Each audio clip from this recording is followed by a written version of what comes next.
Shabbat Shalom. I was counting down. Go ahead. Shabbat Shalom. Shabbat Shalom.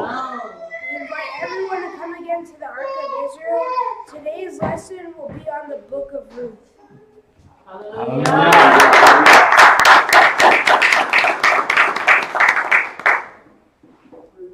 By show of hands, who has read the book of Ruth? All right. What we're going to try to do today is give an understanding of the book of Ruth, rooted in an understanding of Torah. Okay. Which may bring a different perspective than you've already had. Ruth is the great-grandmother of King David and the ancestor of the seed of David, Yeshua HaMashiach. But who was she? Brother Yehuda. We'll be reading Matthew verse 1. Chapter 1. Matthew chapter 1. Start at verse 5.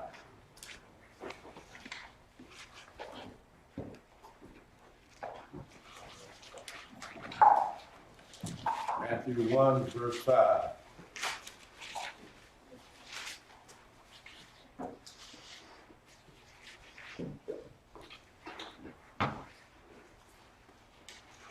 And it reads, and Solomon begat Boaz of Rachbah, and Boaz begat Obed of Ruth, and Obed begat Jesse, and Jesse begat David the king, and David the king begat Solomon of her that had been the wife of Uriah. All right, so it tells you that Boaz begat Obed of Ruth. Ruth 1 through 4. Ruth 1 through 4.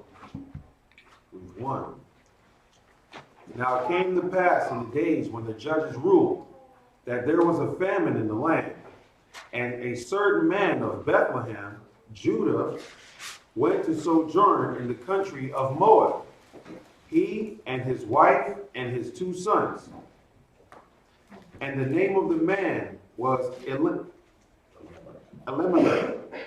and the name of his wife, Naomi, and the name of his 2 sons, Mahlon and Chilion, Ephrathite, of Bethlehem, Judah, and they came into the country of Moab and continued there. And Elimelech, Naomi's husband, died, and she was left, and her 2 sons. And they took them wives of the woman of Moab. The name of one was Orpah, and the name of the other Ruth. And they dwelt there about 10 years. Okay, so it tells you that there were Ephrathites from Bethlehem, Judah. The Easton's Bible Dictionary tells me an Ephrathite is a citizen of Ephrata, the old name of Bethlehem. So Bethlehem, Judah tells you that they were people of the tribe of Judah. Ephratite is just an old name of Bethlehem. Ruth 1 and 4 introduces us to Ruth of the land of Moab. But was Ruth a descendant of Moab, the father of the Moabites? Let's examine the text closer. Let's go to Ruth 2, 1 through 6. Ruth chapter 2. And Naomi had a kinsman of her husband's, a mighty man of wealth, of the family of Elimelech, and his name was Boaz. And Ruth, the Moabitess, said unto Naomi, let me now go to the field, and glean ears of corn after him, in whose sight I shall find grace. And she said unto her, go, my daughter. And she went, and came, and gleaned in the field after the reapers. And her hap was to light on a part of the field belonging unto Boaz, who was of the kindred of Elimelech. And behold, Boaz came from Bethlehem, and said unto the reapers, The Elohim be with you. And they answered him, The Elohim bless thee. Then said Boaz unto his servants that was set over the reapers, Whose damsel is this? And the servant that was set over the reapers answered and said, It is Moabitish damsel that came back with Naomi out of the country of Moab. All right, let's note. Ruth was described as Moabitish to Boaz by his servant. The suffix ish is a descriptor added to the end of the word. The Cambridge Advanced Learner's Dictionary and Thesaurus says ish, a suffix, like, used to form adjectives that say what a person, thing, or action is like. Foolish, childish. The Cambridge Advanced Learner's Dictionary and Thesaurus also says ish is a suffix, quite, used to form adjectives to give the meaning to some degree. Fairly. He had a sort of reddish beard. She was oldish, about 60, I'd say. We'll start at 7ish, about 7 o'clock. So Moabitish, meaning to some degree or like a Moabite. But let's go further. Let's go to Ruth 3, 1 and 2. Ruth chapter 3, verse 1. Then Naomi, her mother-in-law, said unto her, My daughter, shall I not seek rest for thee, that it may be well with thee? And now is not Boaz of your kindred with whose maidens thou waitest? Behold, he wenteth with barley tonight in the threshing floor. Okay, so in this passage, Naomi describes Boaz as their kindred. But let's keep reading. Let's go to verse 7 through 13. Verse 7. And when Boaz had eaten and drunk, and his heart was merry, he went to lie down at the end of the heap of the corn. And she came softly and uncovered his feet, and laid her down. And it came to pass at midnight that the man was afraid, and turned himself. And behold, a woman lay at his feet. And he said, Who art thou? And she answered, I am Ruth, thy handmaid. Spread therefore thy skirt over thy handmaid, for thou art a near kinsman. And he said, Blessed be thou of the Most High, my daughter, for thou hast showed more kindness in the later end than at the beginning, inasmuch as thou followest not young men, whether poor or rich. And now, my daughter, fear not. I will do to thee all that thou requirest. For all the city of my people doth know that thou art a virtuous woman. And now it is true that I am thy near kinsman. Howbeit there is a kinsman nearer than I. Tarry this night, and it shall be in the morning, that if he will perform unto thee the part of a kinsman, well, let him do the kinsman's part. But if he will not do the part of a kinsman to thee, then will I do the part of a kinsman to thee, as the Most High liveth. Lie down until the morning. Okay, Boaz described Ruth as a virtuous woman. The Webster's American Dictionary of the English Language of 1828 says virtuous means morally good, acting in conformity to the moral law, practicing the moral duties, and abstaining from vice.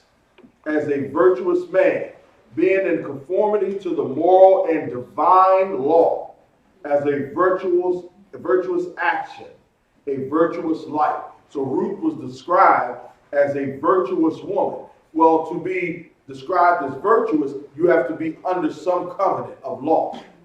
Right. So, virtuous is defined as being a conformity to moral and divine law, which would suggest one had a familiarity with the law. The kinsman part that Boaz is speaking of is called the kinsman redeemer. Let's visit Torah, Deuteronomy 25. We're going to look at verses 5 and 6. Deuteronomy 25, verse 5.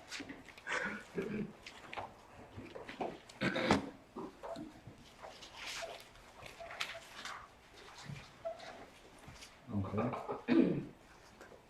25, verse 5. If brethren dwell together, and one of them die, and have no child, the wife of the dead shall not marry without unto a stranger. Her husband's brother shall go in unto her, and take her to him to wife, and perform the duty of a husband's brother unto her. And it shall be that the firstborn which she beareth shall succeed in the name of his brother which is dead, that his name be not put out of Israel. All right. Of course, Ruth's husband, Mahlon, and his brother had both died. So, she is seeking the nearest relative to perform the role of a kinsman redeemer. Now, let's look at the word kinsman in both the Hebrew and the Greek language.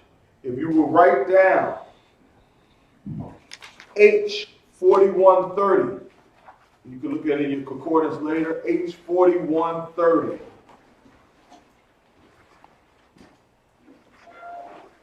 This is the Hebrew, and the word is modah. Modah, M-O-D-A-A-T-H. And it says, kindred, kinship, a kinsman. In the Greek, we have G5443. G5443. And the word is phule. P-H-U-L-E. Phule.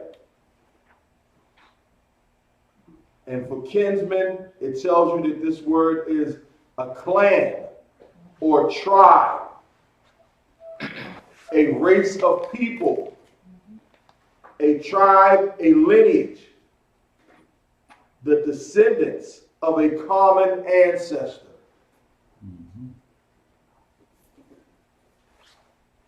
So, Brother Yehuda, we can go to Ruth 3 and 9.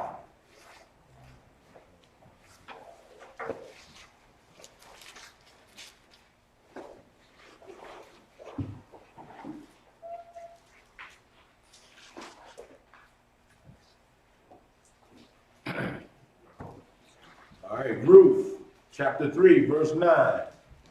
Ruth 3 and 9.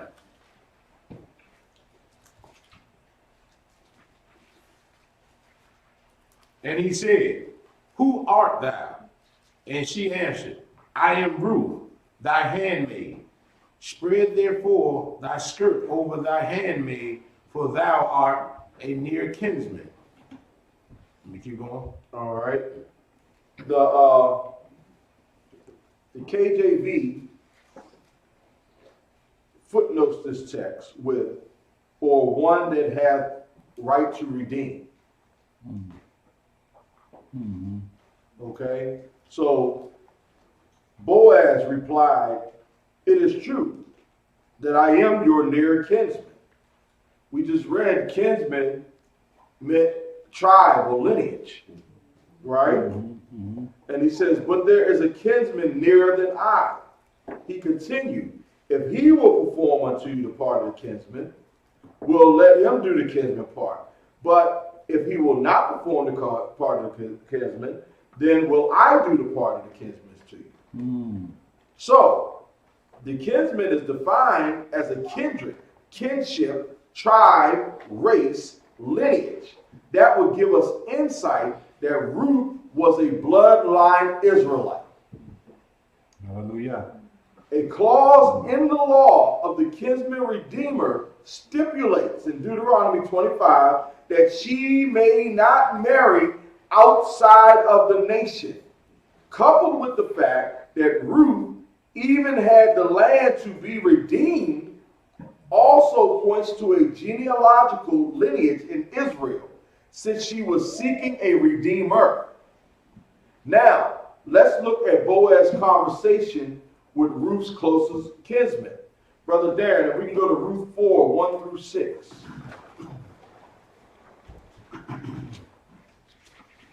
Ruth 4, verse 1. Then went Boaz up to the gate, and sat him down there. And behold, the kinsman of whom Boaz spake came by, unto whom he said, Ho, such a one, turn aside, sit down here. And he turned aside and sat down. And he took 10 men of the elders of the city, and said, Sit ye down here. And they sat down. And he said unto the kinsman, Naomi, that is come again out of the country of Moab, selleth a parcel of land, which was our brother Elimelech's. And I thought to advertise thee, saying, Buy it before the inhabitants, and behold and before the elders of my people. If thou wilt redeem it, redeem it. But if thou wilt not redeem it, then tell me that I may know. For there is none to redeem it besides thee, and I am after thee. And he said, I will redeem it. Then said Boaz, What day thou buyest the field of the hand of Naomi, thou must buy it also of Ruth the Moabitess, the wife of the dead, to raise up the name of the dead upon his inheritance. And the kinsman said, I cannot redeem it for myself, lest I mar my own inheritance. Redeem thou my right to thyself, for I cannot redeem it. All right, so Ruth's closest male relative declined to be her redeemer. But why? Although her closest blood relative, he must have been of another tribe, which would put his inheritance in jeopardy. And we could go to Numbers 36 and 7.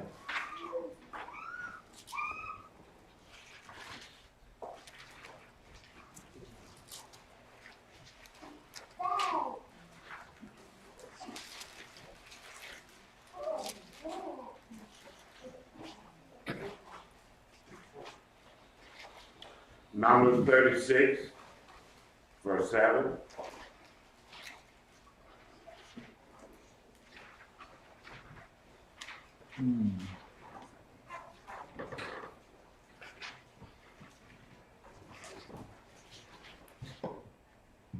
Numbers 36, verse 7.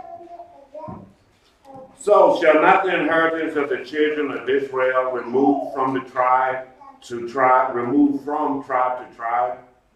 For every one of the children of Israel shall keep himself to the inheritance of the tribe of his fathers. So her closest relative said that if he married her, he would put his inheritance in jeopardy. We see the same thing, a similar situation where you have relatives of different tribes when you look at Mary and when you look at Elizabeth. Elizabeth was of the tribe of Levi. Mary was of the tribe of Judah. Just as Joseph. Had Mary been of the tribe of Levi, she would have put Joseph's inheritance in jeopardy. So inheritance cannot move from tribe to tribe. And this is why the Redeemer turned her down, which cleared the way for Moab to marry her. Because Moab was also of the tribe of Judah. We can go to Deuteronomy 25 and 7.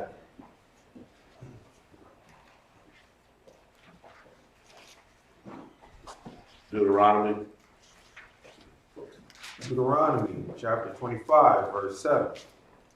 If the man like not to his brother's wife, then let his brother's wife go up to the gate unto the elders, and say, My husband's brother refuses to raise up unto his brother a name in Israel.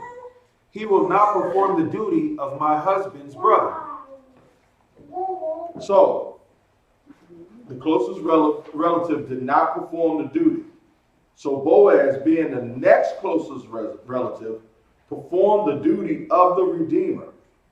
At this point, I should specify that I do not merely contend that Ruth is an Israelite, but that I do contend she's of the tribe of Judah, a specific lineage.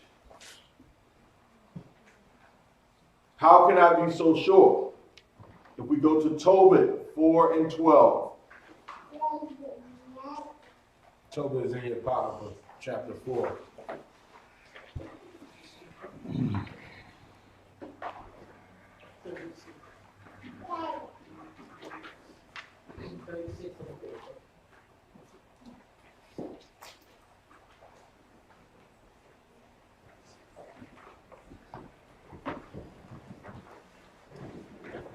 You there?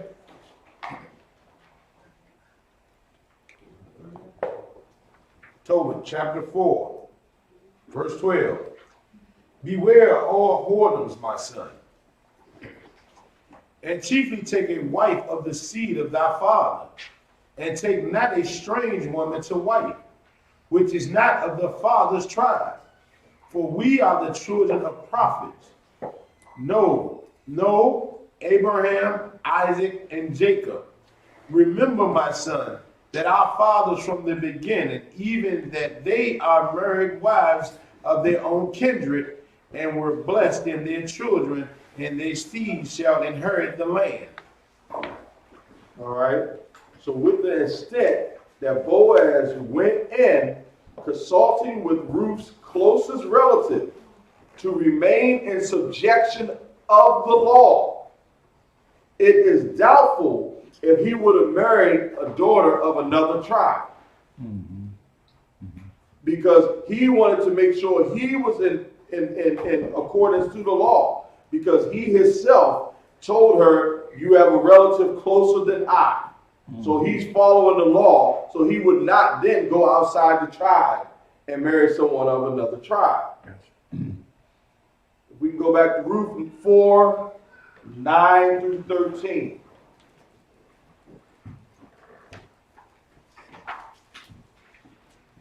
Ruth chapter 4, verse 9. And Boaz said unto the elders and unto all the people, Ye are witnesses this day, that I have bought all that was Elimelech's, and all that was Chilion's, and Mahlon's, of the hand of Naomi. Moreover, Ruth the Moabitess, the wife of Mahlon, had I purchased to be my wife, to raise up the name of the dead upon his inheritance, that the name of the dead be not cut off from among his brethren, and from the gate of his place. Ye are witnesses this day. And all the people that were in the gate and the elders said, We are witnesses. The Most High make the woman that is come into thy house like Rachel and like Leah, which two did build the house of Israel, and do thou worthily in Ephrathah, and be famous in Bethlehem. And let thy house be like the house of Pharez, whom Tamar bare unto Judah, of the seed which the Most High shall give thee of this young woman. So Boaz took Ruth, and she was his wife. And when he went in unto her, the Most High gave her conception, and she bare a son. Okay, so she bare a son. You read verse 17, please. And the woman, her neighbors, gave it a name, saying, There is a son born to Naomi. And they called his name Obed. He is the father of Jesse, the father of David. All right.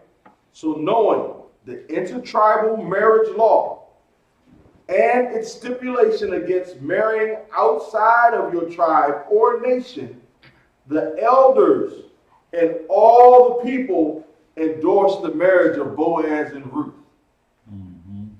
Now, you don't have to look any further than the Pharisees and how they dealt with matters of the law to know that the elders would not have endorsed Boaz marrying a Moabite woman, a woman outside of not only the tribe, but outside of the nation.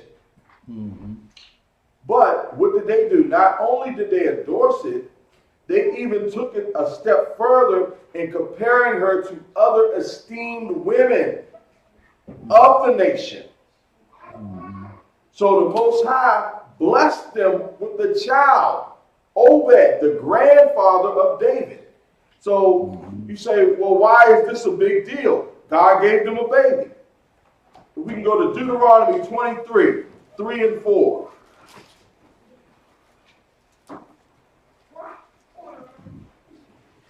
Deuteronomy 23. You got a question on here, bro? Yes. Yeah. Okay, but it's not like a lot of these camps during the day, right? A lot of camps go out today and they tell the people that comes into their camp that you can just walk over to a woman and you can write down with a crayon on a piece of paper and say, you're my wife. Right. And then they biblically is married. Right. You know, so as Israel today, there's a lot of practices going on like that today that's not sanctioned based on what we just read. Exactly. It's not sanctioned in Israel. Exactly. So that kills the crayon marriage syndrome right there. That's right. You know, just based on the information you just brought forward. You see what I'm saying? Yeah. But there's a lot of brothers out there, Israel, that's teaching in these camps that these brothers can go out here and get a crayon and then they see a woman inside the class and say, look, I want to marry you. Right. And they write on there, okay, we'll marry you this day, yada, yada, yada, yada. And she say, okay. But if something happened to their brother, she get no heritage. No. And then when they get tired of it, they just take a piece of paper and And write out divorce. here's your divorce. You know? Right.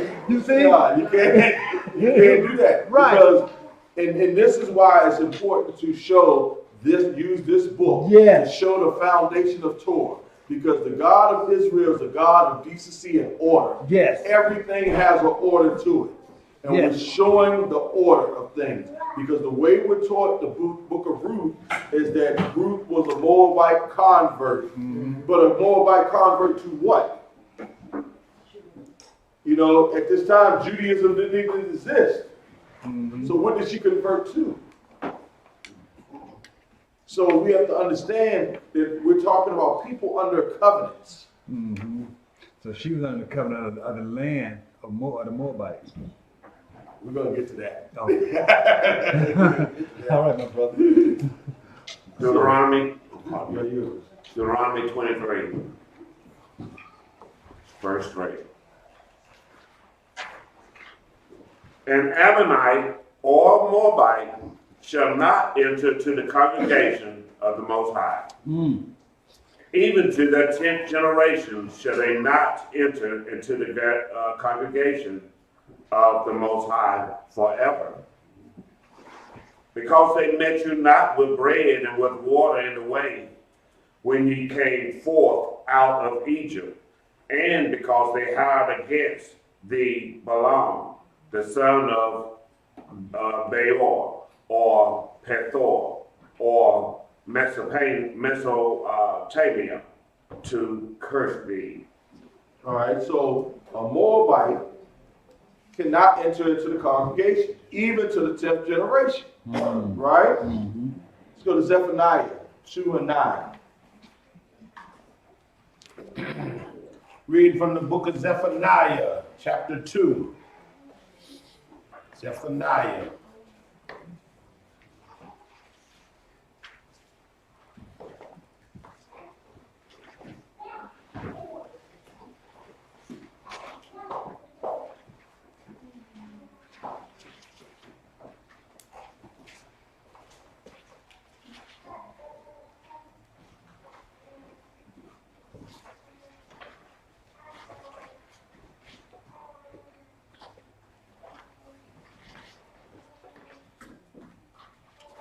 Zephaniah 2 and 9.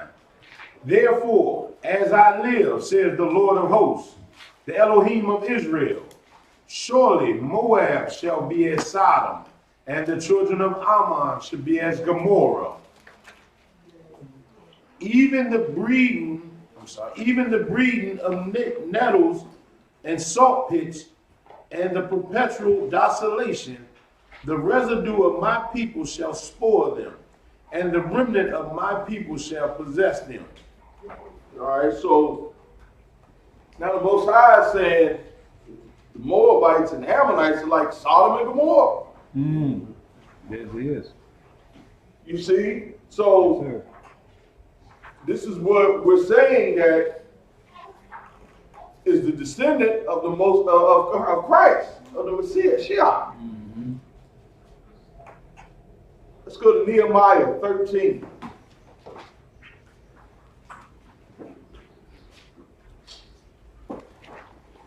We'll read verses 1 and 2.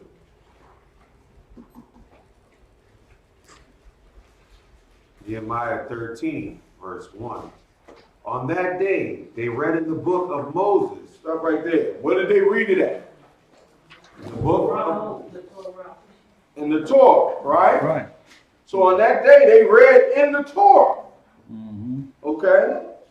On that day, they read in the book of Moses in the audience of the people. And therein was found written that the Ammonite and the Moabite should not come into the congregation of the Most High forever. Because they met not the children of Israel with bread and with water, but hired Balaam against them, that he should curse them. Howbeit our Elohim turned the curse into a blessing. All right? So, this is in Torah. Nehemiah is telling you that this was written in Torah, that the Moabites couldn't enter into the congregation. Now, I'm going to get straight this word congregation. When we talk about the congregation, we're talking about the assembly. When we talk about the assembly, we're talking about the word we know today as church. So Moabites couldn't even enter God's church. But we're saying this is Christ's great-grandmother?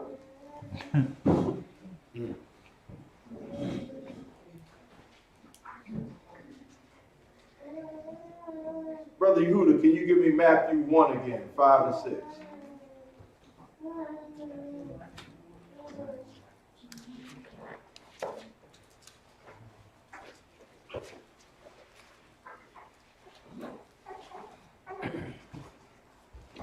Matthew 1, verse 5.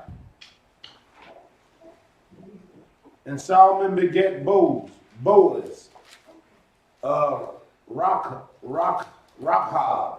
and Boaz begat Obed of Ruth. So Boaz had Obed by Ruth, right? That's booze. Boaz, okay. Boaz begat Obed of Ruth, all right?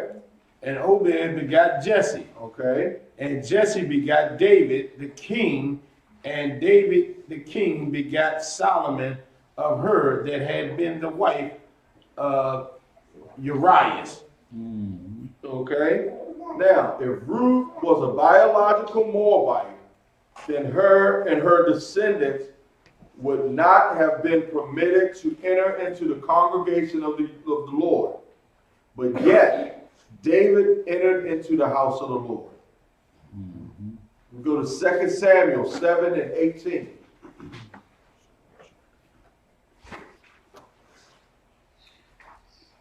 Second Samuel chapter 7, verse 18.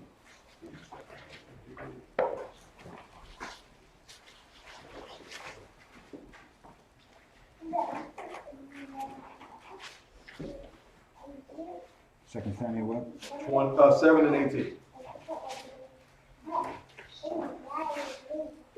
Then, verse 18. Then went King David in and sat before the Most High, and he said, Who am I, O Yahweh Elohim? And what is my house that thou hast brought me hitherto? So David goes, before the Most High to the congregation. Let's go to Psalms 122. Psalms 122. We're going to start from the top.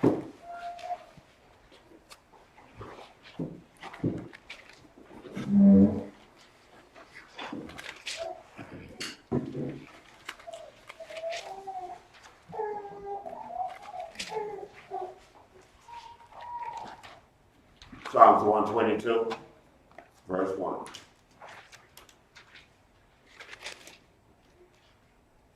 I'm good. I'm good. It's just me. Go ahead, bro. Go ahead. Psalms 122. I was glad when they said unto me, let us go into the house of the Elohim. Wait a minute. David said he was glad that they said, let us go into the house of the Elohim.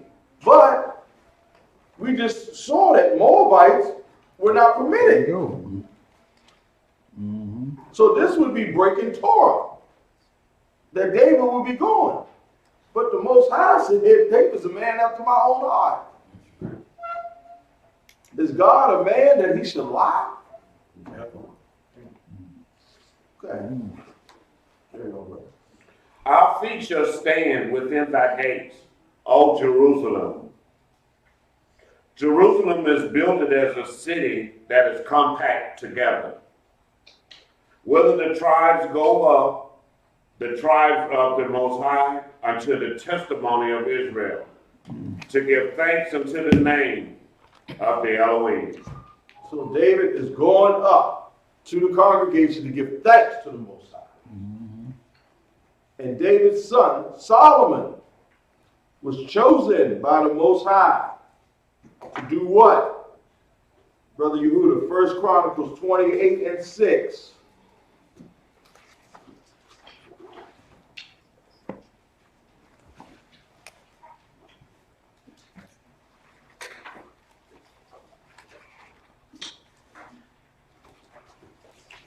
First Chronicles chapter 28, verse 6. First Chronicles chapter 28, verse 6. And he said unto me, Solomon thy son, he shall build my house and my courts, for I have chosen him to be my son, and I will be his father. Wait a minute. Solomon is not 10 generations away from Ruth. But the text says, even to the 10th generation, they cannot enter into the congregation. But he's not even 10 generations if 10 generations was the standard. So if Solomon is less than 10 generations, but the Most High picked him, handpicked him to say, you will build my house. This is who he said will build his house. Solomon. Brother Darren, give me 1 Kings 8:22 and 23. 1 Kings 8:22 and 23. 1 Kings chapter 8, verse 22. And Solomon stood before the altar of the Most High in the presence of all the congregation of Israel, and spread forth his hands towards heaven. And he said, the Most High Elohim of Israel, there is no Elohim like thee, in heaven above or on earth beneath, who keepeth covenant and mercy with thy servants that walk before thee with all their heart. Verses 26 and 27. And now, O Yahweh of Israel, Elohim of Israel, let thy word, I pray thee, be verified, which thou spakest unto thy servant David, my father. But will Elohim indeed dwell on the earth? Behold, the heaven and heaven of heavens cannot contain thee. How much less this house that I have builded? So Solomon is saying, I built you this house. This house is not majestic enough for you.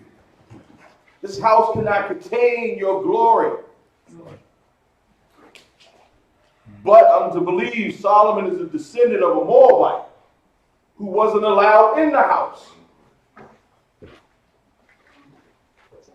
Many will try to explain away Solomon being allowed to build the temple because of the seed of the father clause, who also would have been a Moabite lineage. But this is exactly what Ezra and Nehemiah had to deal with in their day. Now, I will let you know a little something about the background of these books. In the English translations, we find that the books of Ezra and Nehemiah are broken down into two separate books. But the Hebraic tradition, they are actually one book. And with Nehemiah being the latter portion of the text, the children of Israel were strictly prohibited from marrying, fornicating, or bringing forth children with Moabites. We can go to Nehemiah 13, 23 to 25.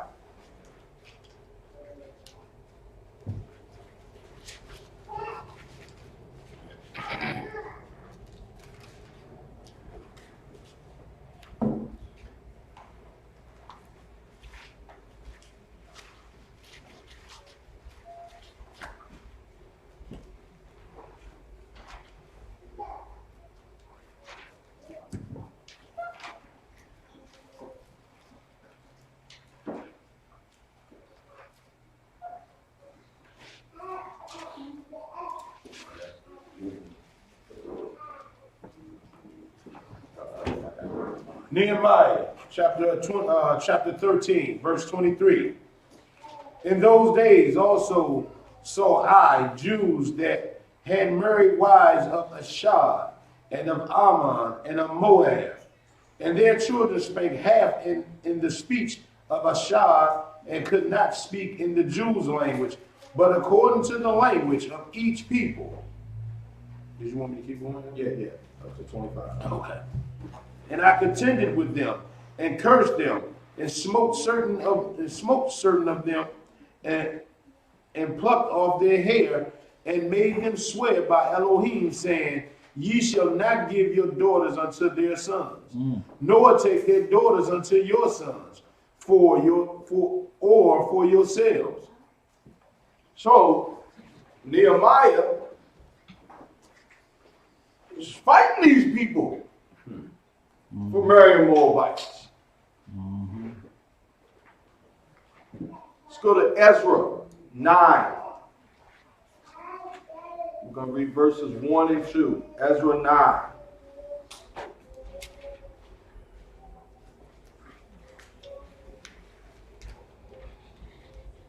Ezra 9, verse 1. Now when these things were done, the princes came to me, saying, The people of Israel and the priests and the Levites have not separated themselves from the people of the lands, doing according to their abominations, even of the Canaanites, the Hittites, the Perizzites, the Jebusites, the Ammonites, the Moabites, the Egyptians, and the Amorites. For they have taken of their daughters for themselves and for their sons, so that the holy seed have mingled them. Oh, what just mingled? The holy seed. The holy seed. Who is more holier than Christ? And we're contending that he came from a mingled seed of a bloodline that was supposed to be pure. Right. So that the holy seed have mingled themselves with the people of those lands. Yeah, the hand of the princes and rulers have been chief in this trespass. All right, so this is a trespass. So this is a sin. Right? Yes, sir. Let's go to 10, 9 to 12.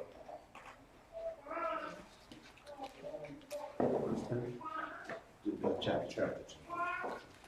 Ezra 10, 9 through 12. In the process, while they're looking at that, can I? Yes, sir. You know, a lot of people don't realize, especially young women that's growing up today, a lot of them really don't understand exactly what a virtuous woman is. Oh, yeah. You know, a lot of them think that it's hanging out on the street, They think it's running down, hanging out with little boys all around the corner and the alleys and all that crazy mess. That's not virtuous. No. That's nasty. No, right. There's scripture in this book. Can I give you a couple real quick, just Yes, to sir. tie it in? Let's see, a virtuous woman. That's just. We talking about a holy, virtuous woman Right. here. See, Ruth wasn't just anything. No. We talking about something that way above rubies. That's right. We talking about That's something with right. some strength and some oomph in it, right? And this is what the Most High want all of His girls to be. He want all His daughters to be this way. He don't want them jumping out there one day at night, going hanging out with boys, smoking dope, and all this other crazy stuff. He don't want them doing that stuff. Right. Amen. Check this out.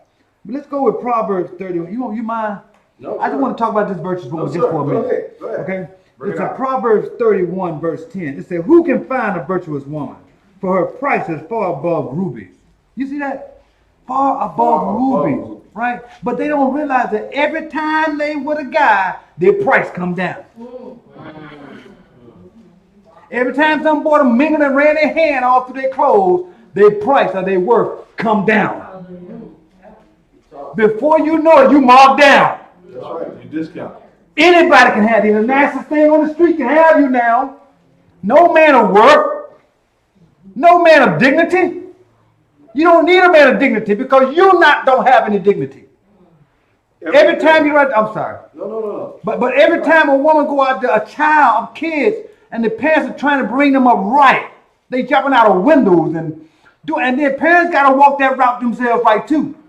So, I mean, I'm not trying to get excited. Don't he look at me like I'm about to get excited. No, I'm not. He trying to look at me like, well, Trying to be discreet. right. He telling me to calm down, right? He telling me to calm down. And I understand, right? Yes. But because we know the purpose of my brother being here. But let's just be real about it, right? This virtuous woman is it's just something that's way out of the ordinary. It's way out of the ordinary. It's something that you don't really see nowadays too much, but they exist. Why? Because they say children are going to be the oppressor. But do they have to be the oppressor? No, they don't have to be the oppressor. They don't have to. Just because it's been spoken and made, some kids are going to be the children of what? What you call it? Of perdition. But all of them are not. It's your choice whether you want to be a female that's not virtuous. Right. It's your choice if you're going to carry yourself and run around with these little rotten boys and then you labeled as Jeannie Rotten seed. You know what I mean? You don't want that. You want to be above. You want to be above. You want to be the apple of his eye. You can't be. It said, check this out. It said 10. It says, "Who can find a virtuous woman? For her price is above rubies." Now, most of these people that go out here and run around, these women that run out running around and doing all these things, they play that role like they all of this. They play that role like they all of that. But they say you can even see you can see the virtue of a woman in the way she dressed. Okay, I mean it's just right there. It's right in scripture right here. The backing of her eyes. You can see the virtue of a woman that way. You don't just carry yourself any kind because some boys say, "Oh, you look good." Now you can't obey your parents. The boy said you cute. Now you can cuss mama out. The boy said you cute. You can sniff your nose up at daddy. No, but daddy and mama done fed you till you was 20. I fed you till you 18. There's no reason for you to do that because somebody say you cute. And then you hit in another direction. They trying to keep you virtuous. So when that man come through, see, check this out. This part, I'm sorry, brother. I ain't trying to hold you up, but it's important I do this. And this here is Proverbs 31 and 11. It says, "The heart of her husband doeth safely trust in her." If you marry a man and he know you already came from the street and you've been with every Joe and Terry around the corner, you think he gonna trust you? Do you think this man gonna look at you as being this man is gonna trust you in anything? He's not, because it's something that you grow into nowadays. But back then it was something you earned right away because these women was kept. It was taught. Yes, It was taught. but it was obeyed because you can teach it nowadays and they still don't obey. Because it's not being followed up. So, Even when you follow up I'm not sometimes. that old. Well, I know what you mean. Yeah, But I'm not that old, right? But it was like, even to this day, it's still things that my parents say that I ain't live with. But your mom and your dad know something you don't know. Right, that's right. They know if you go out there and get stuck with a baby, this nasty boy that you hanging out with ain't gonna be around. You don't like what they say, but I guarantee you appreciate what they say. And then if he locked up, then not only did they raise you, now they gotta raise you and that kid I'm sorry, that bastard kid, the one that you weren't supposed to have outside of wedlock. You see what I'm saying? Yeah, absolutely. So this thing right here is more serious than what we. And This virtuous woman this brother is talking about is a powerful woman. what I want the young ladies to understand. Everything that the Most High made precious, He buried it and made it hard to get to. That's right. Exactly. Hallelujah. When they want to dig for silver, Go ahead, brother. they want to dig for gold, they got to go to Africa, they got to go way down in the ground to find it. Yes. When they want pearls, They they got to go way to the bottom of the ocean. Man. Open up the ground Yeah. to find the pearl. Then they got to look. Once they find, it, they got to open it up. They got to open it up. It ain't just sitting there. Everything It's not there like, hey, Everything He made precious, He covered up and made it hard to get to. Don't discount yourself, because you got to check your price tag when you walk out the house. And when you check your price tag, look at your clothes. Don't be of the world.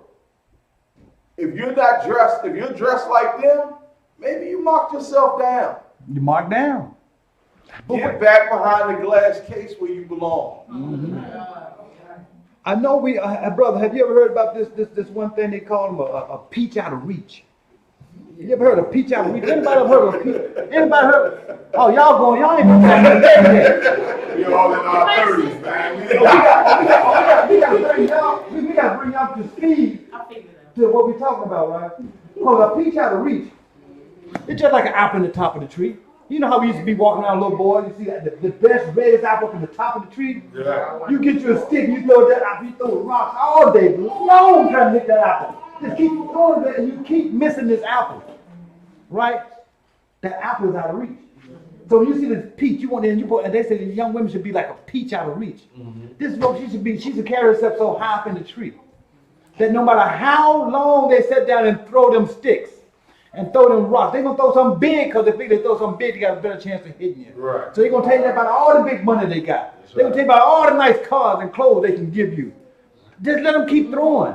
Because when the Most High get ready to give you that man that He wants you to have, He going to put him before you. You ain't got to go look for him. He going to be right there. The Most High going to make it happen.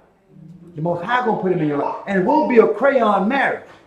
It won't be. But you got to be a peach out of reach. You're not easily accessible. You see what I mean?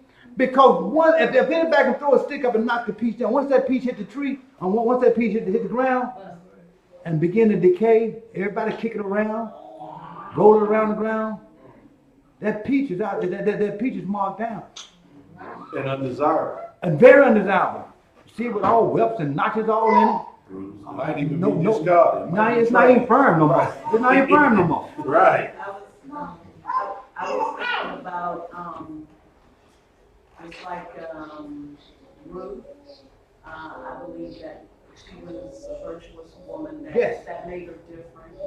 And then also I was thinking about Rahab the harlot, on how she turned away from what she used to do, and then she, hit the spies, by her actions, and she believed in the Most High. Yes, definitely. I'm sorry, it's yours. Ruth, and this is the importance of bringing it out, because Ruth has a very specific role. Ruth is even mentioned in the genealogy. But look, young ladies, young men, look at the work Boaz is going through to get it right. Mm-hmm. You got a question in the back. Sister, go ahead in the back. I just want the young women to know what their worth is. I just looked up what a 5-carat flawless ruby is worth. All right. Okay, for homework, find out how much you weigh and see how much that would be in carats, and then you'll know your worth. This 5-carat diamond, ruby, is worth $274,500. Now, who would play with that?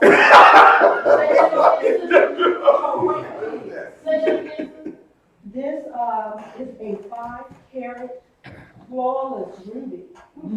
It's very deep, dark red in color. But they say this one is flawless. I just looked it up.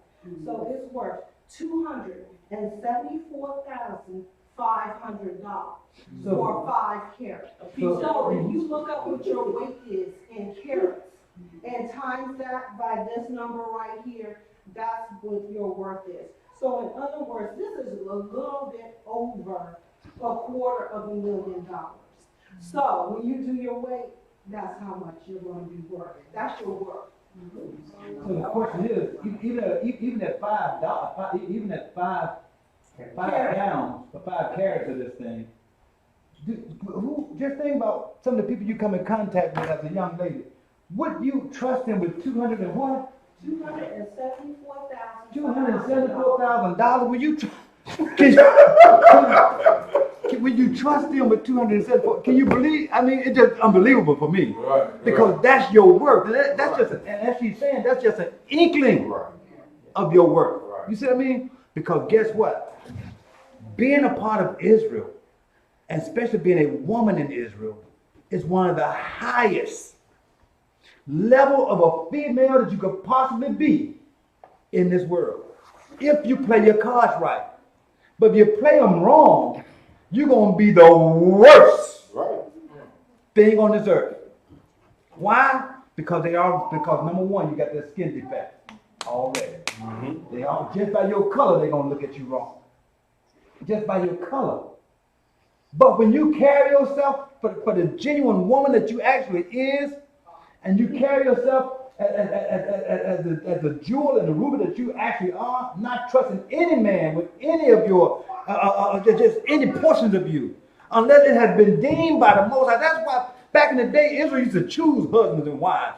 But now they don't do that. They just go see, they see Terry turning the corner going down the alley. That's the one. And they hid behind him because his pants ain't up on his butt back. I want the one without with his drawers showing. That's the one I want. I want the one that smoked the most dope. That's the one I want. But that's not what you want. And you got people telling you this because everybody's not going to tell you. Everybody's not going to tell you this. You got to be a peach out of reach. And one of the things that I liked about,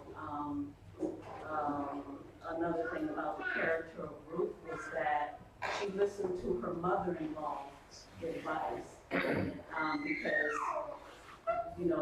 naturally, most men are hunters naturally. So I like how she listened to the advice of her mother-in-law on how to carry herself. Great, yes. Yes, that's it. Okay, brother. All right. Yeah, you got it. Thank you so much. Yes, sir.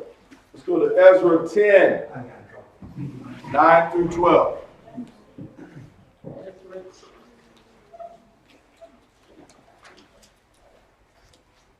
Ezra chapter 10, verse 9. Then all the men of Judah and Benjamin gathered themselves together unto Jerusalem within 3 days. It was the 9th month, on the 20th day of the month.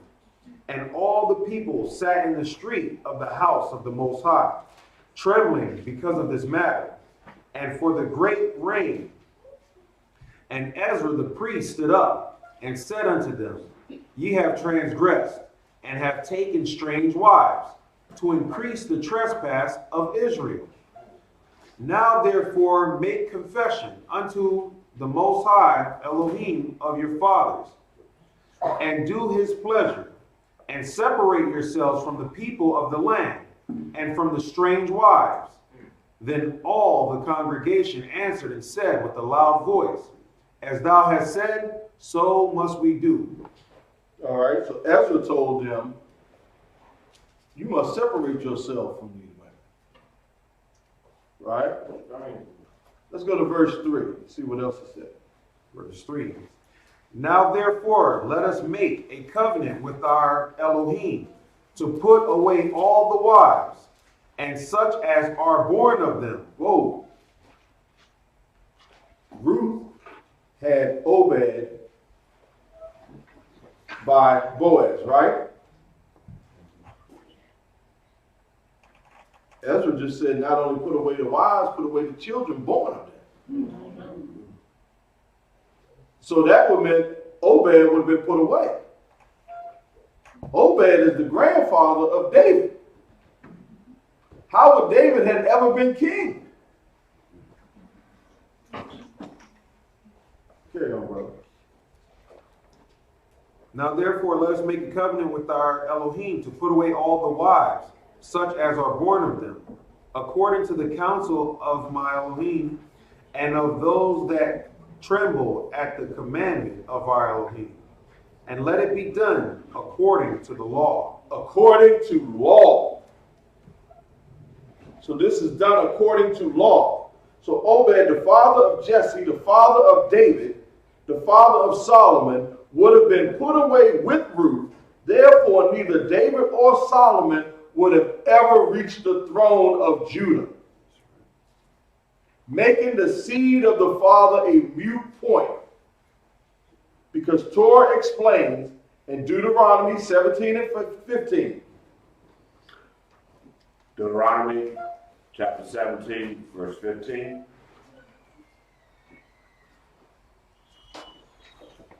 Thou shalt in any wise set him king over thee, whom the Lord thy Elohim has chosen,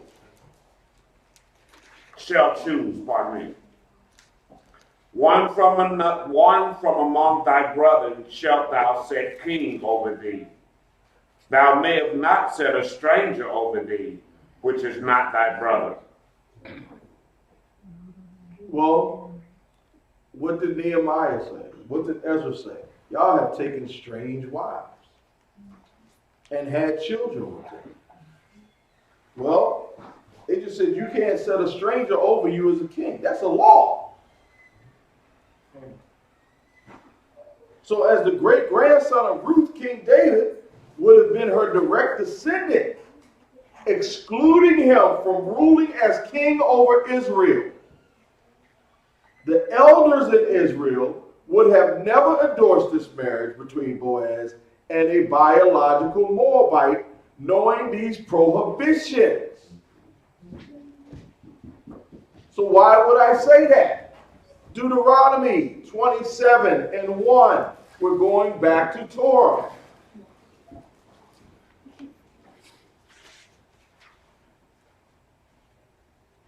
Deuteronomy chapter 27, verse 1.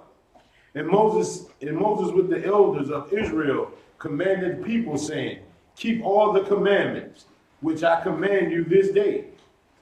And it should be on the day when you shall pass over Jordan unto the land which Yahweh thy Elohim giveth thee, that thou shalt set thee up great stones and plaster them with plaster.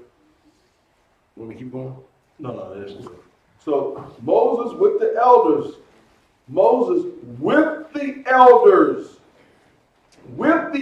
of Israel commanded the people, saying, keep all the commandments which I command you. So if Moses, along with the elders, is telling the people to keep all of the commandments, why would they allow Boaz to break the commandment?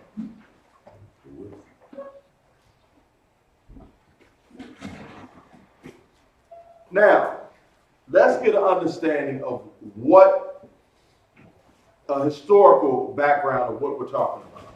Let's go to Ruth 1 and 1.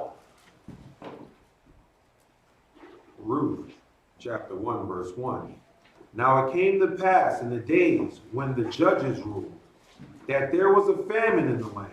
All right. So, when the judges ruled, this is telling you the period that we're looking at. Let's ascertain what occurred after the Israelites left Egypt in the period of Judges. Let's go to Numbers 21. We're going to start at verse 21. Numbers 21, starting at verse 21.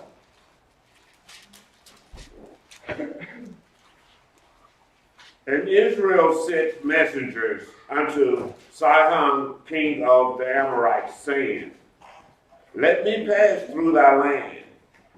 We will not turn into the fields or into the vineyards.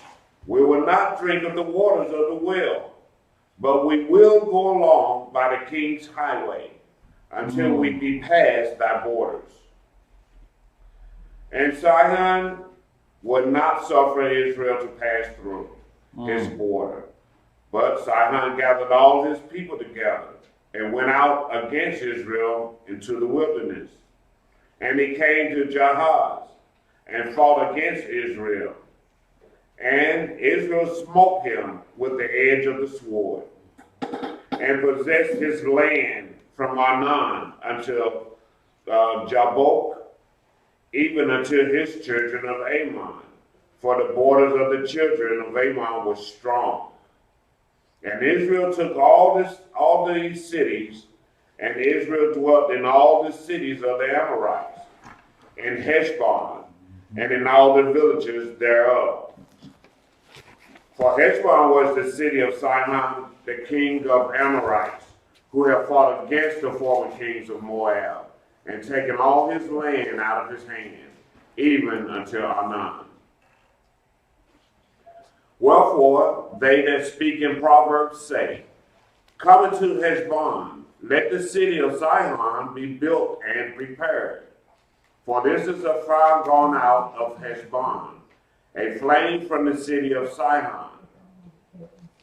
It hath consumed all of Moab, and the lords of the high places of Arnon. Woe to thee, Moab!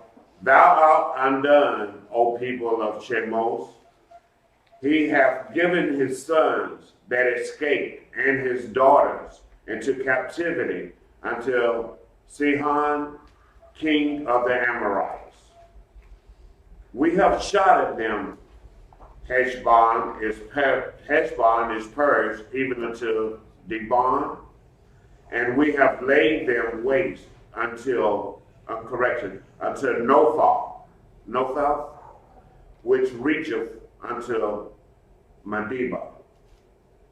Thus Israel dwelt in the land of the Amorites. All right, explain that, break that down. The Amorites conquered the territory of the Moabites, all the way to Heshbon. The Israelites came and conquered the Amorites and took their territory. Now, when the Amorites had the territory, it was still called Moab.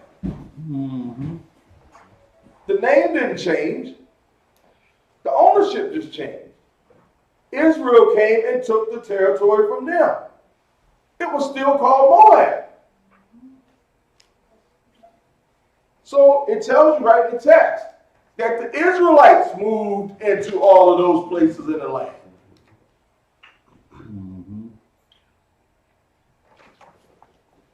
Go to Deuteronomy 29, verses 7 and 8.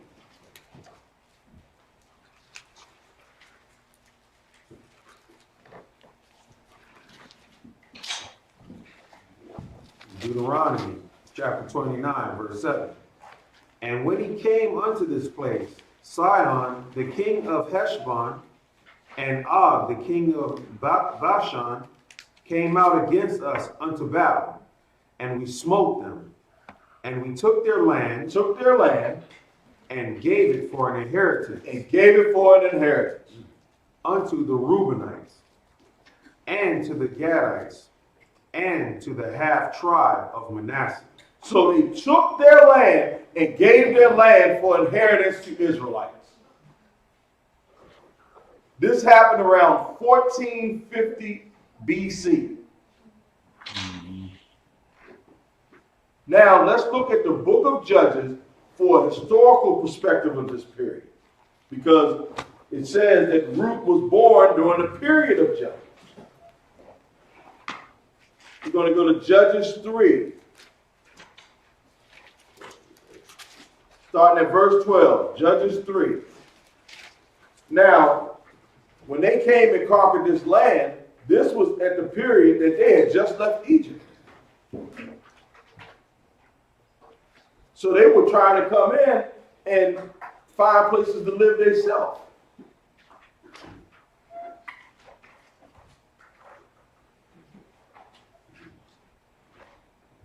Judges 3, verse 12. And the children of Israel did evil again in the sight of the Most High. And the Most High strengthened Eglon, the king of Moab, against Israel, because they had done evil in the sight of the Most High. And he gathered unto him the children of Ammon and Amalek, and went and smote Israel, and possessed the city of palm trees. So the children of Israel served Eglon, the king of Moab, 18 years. But when the children of Israel cried unto the Most High raised them up a deliverer. Oh, does this sound familiar? The children of Israel cried out to the Most High, and he raised them up a deliverer. Mm-hmm. Carry on. Ehud, the son of Gera, a Benjamite, a man left-handed, and by him the children of Israel sent a present unto Eglon, the king of Moab. But Ehud made him a dagger, which had 2 edges, of a cubit length, and he did gird it under his raiment upon his right thigh. And he brought the present unto Eglon, king of Moab, and Eglon was a very fat man. And when he had made an end to offer the present, he sent away the people that bare the present. But he himself turned again from the quarries that were by Gilgal, and said, I have a secret errand unto thee, O king, who said, keep silence. And all that stood by him went out from him. And Ehud came unto him, and he was sitting in a summer parlor, which he had for himself alone. And Ehud said, I have a message from the Most High unto thee. And he arose out of his seat, and Ehud put forth his left hand, and took the dagger from his right thigh, and thrust it into his belly. And the left hand, and the half also went in after the blade, and the fat closed upon the blade, so that he could not draw the dagger out of his belly, and the dirt came out. Then Ehud went forth through the porch, and shut the doors of the parlor upon him, and locked them. When he was gone out, his servants came, and when they saw that, behold, the doors of the parlor were locked. They said, surely he covereth his feet in his summer chamber. And they tarried till they were ashamed. And behold, he opened not the doors of the parlor. Therefore they took a key and opened them. And behold, their Lord was fallen down dead on the earth. And Ehud escaped while they tarried, and passed beyond the quarries, and escaped unto Seraph. And it came to pass, when he was come, that he blew a trumpet in the mountain of Ephraim. And the children of Israel went down with him from the mount, and he before them, and he said unto them, follow after me, for the Most High has delivered your enemies, the Moabites, into your hand. And they went down after him, and took the fords of Jordan towards Moab, and suffered not a man to pass over it. And they slew of Moab at that time about 10,000 men, all lusty, and all men of valor, and there escaped not a man. So Moab was subdued that day under the hand of Israel, and the land had rest 80 years. All right, so Moab was subdued that day under the hand of Israel. So it's showing you that Israel was conquered over Moab, all but 18 years, because you know what Israel do to get wrong. But so now, this was during a period of judges. Israel was still in possession of Moab, going back to the time that they left out of Egypt. All of about 18 years. Now let's look at the duration of this time. 1 Kings 6 and 1.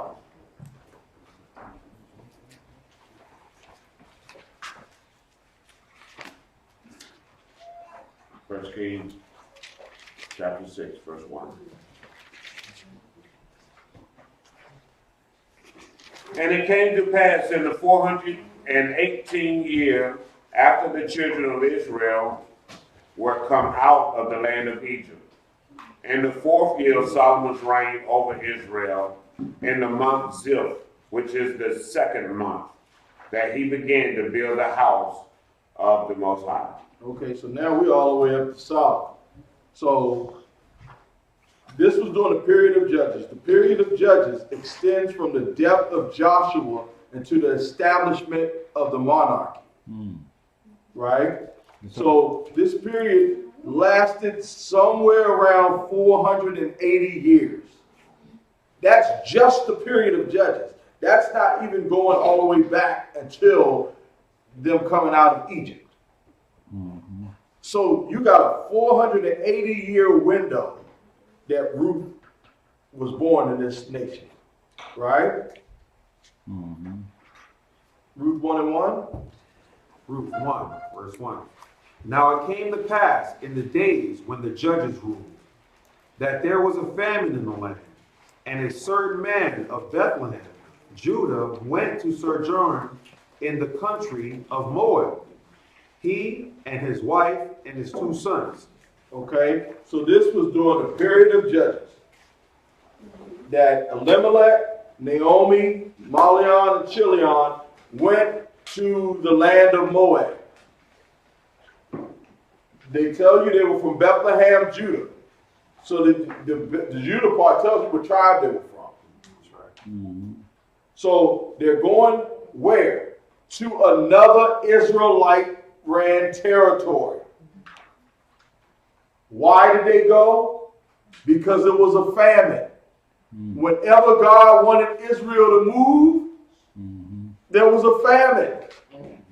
They always moved during the famine. Abraham moved during the famine. Isaac moved during the famine. Jacob moved during the famine.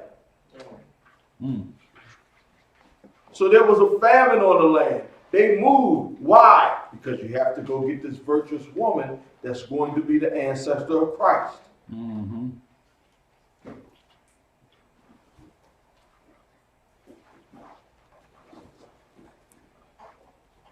Let's go to Deuteronomy 7 and 3.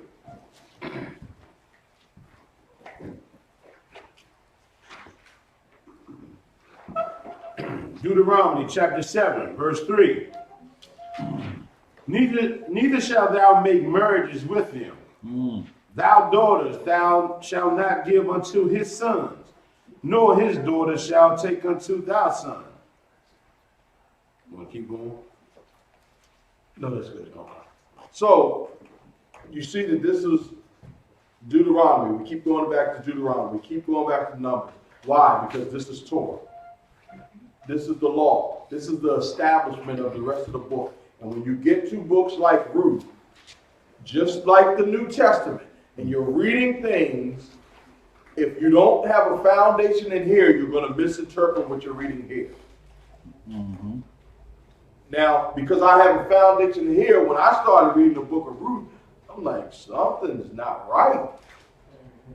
This is off. Because you already have a foundation on what they can and cannot do.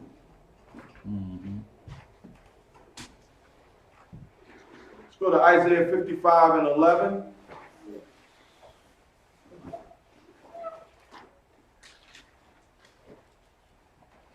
Isaiah 55, verse 11.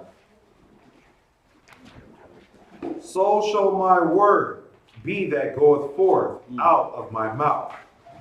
It shall not return unto me void, but it shall accomplish that which I please, and it shall prosper in the thing whereto I sent it. So the Most High's words do not return to him void. When he speaks, when he says, first of all, let's understand what a commandment and a law is. Whenever he speaks, it's a commandment. It's a law. Right. So when he says it, it has to accomplish what he says. Right? So what did he say that has to be accomplished? If we go to Deuteronomy 23 and 2.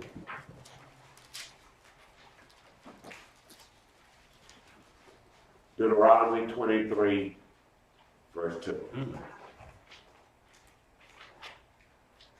A bastard shall not enter to the congregation of the Elohim. Even to his 10th generation shall he not enter into the congregation of the Most High. All right. So you say a bastard may not enter into the congregation. Well, what are we talking about? The Zondervan Compact Bible Dictionary tells me that a bastard is specifically talking about a child of incest. So it says, means child of incest, not simply an illegitimate child. Such were excluded from the assembly of the Lord. The Smith's Bible Dictionary says a bastard among those who were excluded from entering the congregation, even to the 10th generation, was the bastard. The term is not, however, applied to any illegitimate offspring born out of wedlock, but is restricted by the rabbins to the issue of any connection with the degrees are prohibited by law. So, for clarity's sake, what was prohibited by law? Let's go to Leviticus 18 and 6.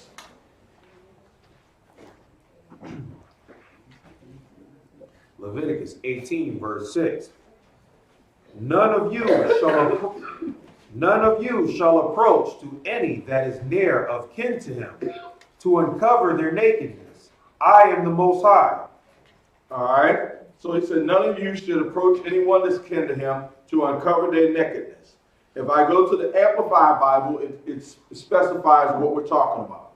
No one shall approach any blood relative of his to uncover nakedness, have intimate relations. I am the Lord, right? So, why would I say that?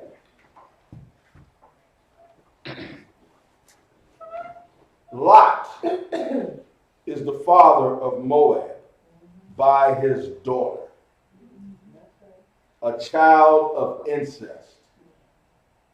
This is why they would be prohibited to enter the congregation. This is a matter of law.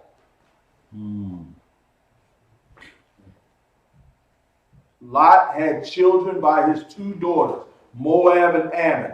If you notice, every time we get to reading the restrictions about them not dealing with them, it always mentions both of them. The Most High said that their descendants could not enter into the congregation forever. But we have accepted a fairy tale that Christ came from Moabites.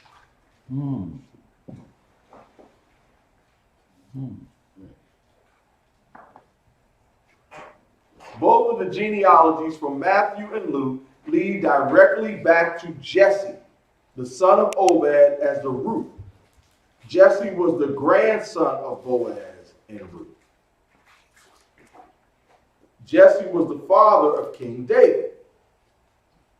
So Boaz and Ruth are direct ancestors of Yeshua HaMashiach in the flesh. Knowing how the Most High Yah felt about the Moabites and forbid the children of Israel from mingling with them, even in the best mannerisms of Ruth, it is inconceivable that he would have chosen a Moabite in which to bring forth his holy seed through, especially when they were excluded from his assembly, which also would have excluded Christ from entering the temple. Exactly.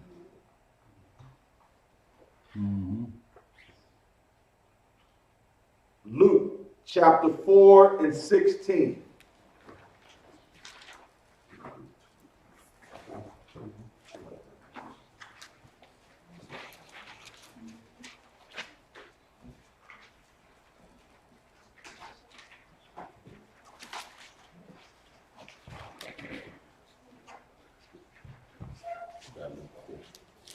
Luke 4 and 16. All right.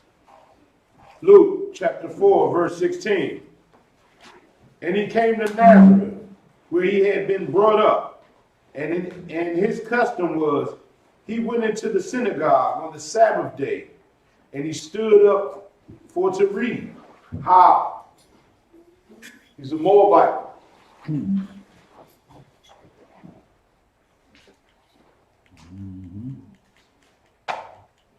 He was not allowed in assembly if this is the case.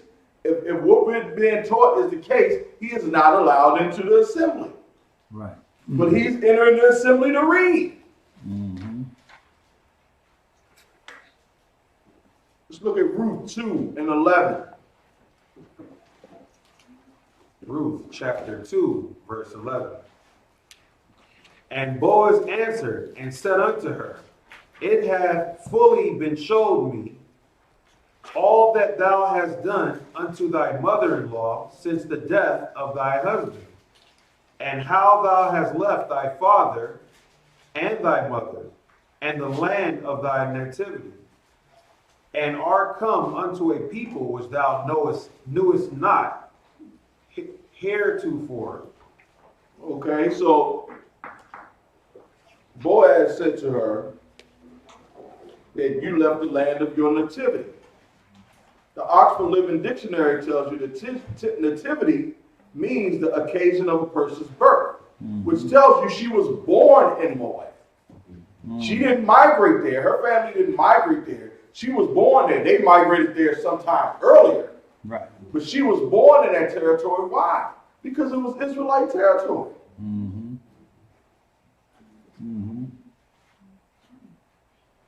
All right, so let's look at Ruth 4 and 12 again. Ruth 4, verse 12. The Most High recompense thy work, and a full reward be given thee of the Most High Elohim of Israel, under whose 4 and 12. And let thy house be like the house of Pharez, whom Tamar bare unto Judah, of the seed which the Most High shall give thee of this young woman. So again, it's looking at other esteemed women in the nation to compare her to. Now we're going to look at the verse, because it can be times I teach this that people will want to hang on this one verse to solidify the whole book. Let's go to Ruth 1 and 16.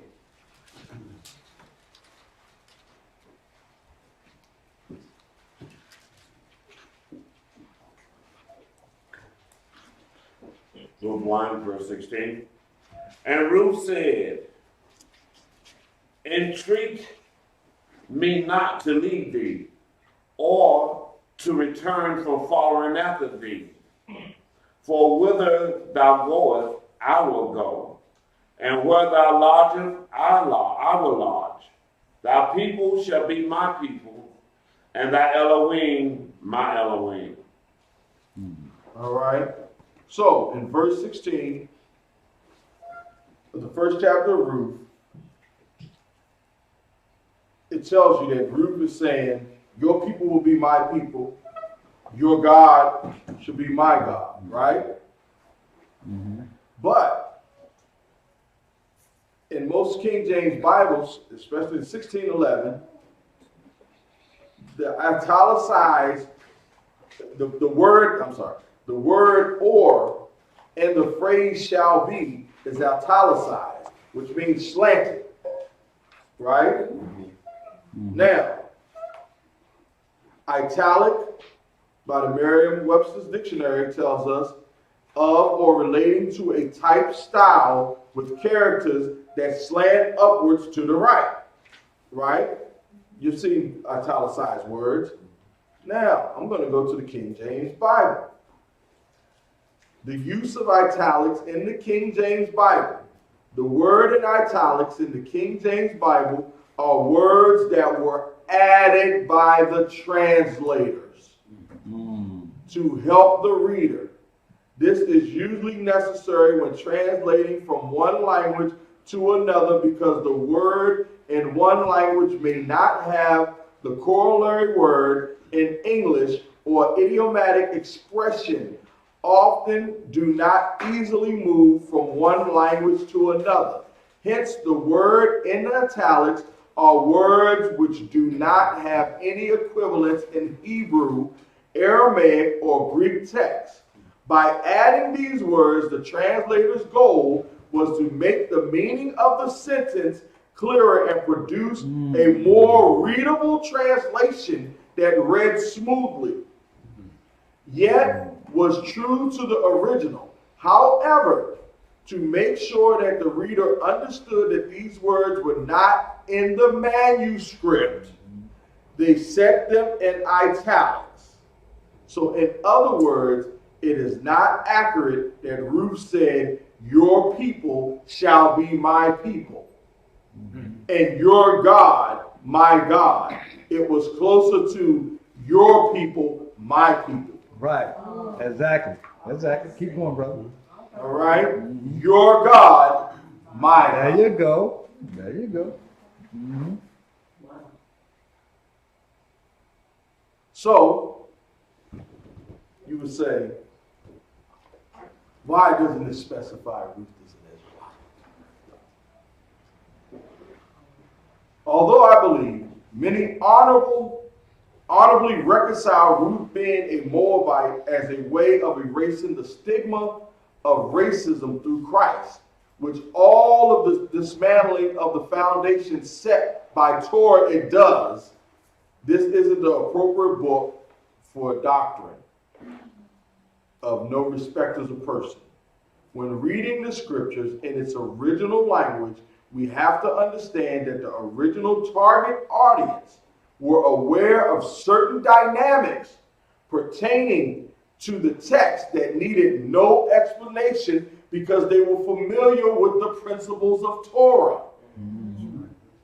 Had the Israelites remained true to their covenant, they would have never been discontinued from their heritage, and this historical information would have been passed down orally. Now, here we are, disconnected from a significant cultural comprehension, journeying back over 3,000 years, attempting to bring a first-person narrative to a layman's perspective. Therefore, when we read Ruth the Moabitess, we take it at face value, without foreknowledge of all the particulars involved, such as conquest, ruling class, migration, or Hebraic cultural law, which all play a critical role in understanding the story of Ruth and Boaz. There are a few basic proofs of Ruth's nationality, the first being who inhabited the land of Moab during a period of her life, in which we prove the Israelites inhabited Moab for over 400 years, before and after Ruth. The second being who had the legal right under the intermarriage tribal laws pertaining to who had the right to inherit and redeem property. Third, the prohibition of Moabites to enter the assembly of God. And finally, the phrase "shall be" does not appear in the original manuscripts, potentially altering the interpretation of the text. Without this understanding, the book of Ruth is inharmonious with the volume of the book. So my personal belief is that the book of Ruth displays elegantly the importance of having a foundation in Torah, because not knowing the dynamic of the historical and cultural implications, you will be led to error in interpretation, as our beloved brother Peter said, which they that are unlearned and unstable rest, as they do also in the other scriptures. The word unlearned in the Greek is G62 agrammatos, and it means unacquainted with rabbinic teaching. Rabbinic teaching is Torah, and Ruth was an Israelite.